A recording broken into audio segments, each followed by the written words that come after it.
700 करोड़ रुपए का medical scam हो गया, वो भी देश की राजधानी दिल्ली में।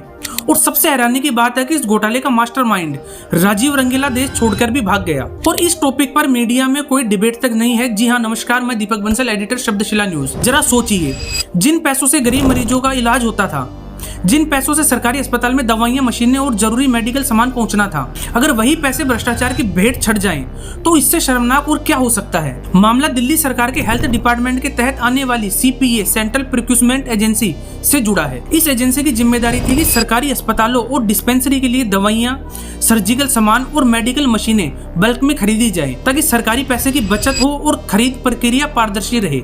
लेकिन जांच एजेंसियों के अनुसार हुआ इसका बिल्कुल उल्टा।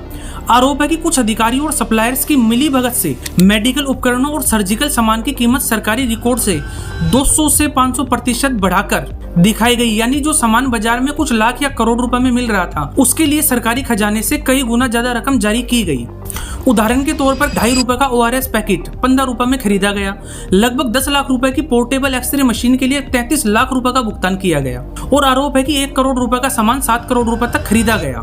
यानी जनता की गाड़ी कमाई को खुलेआम लूटा गया और सरकारी खजाने को करोड़ रुपए का चूना लगाया गया। ये कोई एक दिन की गड़बड़ी नहीं है। आरोप है कि अस्पताल में रोज इस्तेमाल होने वाले सामान, बेडशीट, सर्जिकल कंज्यूमेबल्स और अन्य मेडिकल आइटम की खरीद में लगातार और प्राइसिंग कर इस पूरे खेल को अंजाम दिया गया। एंटी करप्शन ब्रांच यानी कि ACB अब तक 3 लोगों को गिरफ्तार कर चुकी है। और सबसे चौंकाने वाली बात यह है कि इस पूरे मामले का मास्टरमाइंड बताए जा रहे प्राइवेट सप्लायर राजीव रंगीला अब तक गिरफ्त से बाहर है।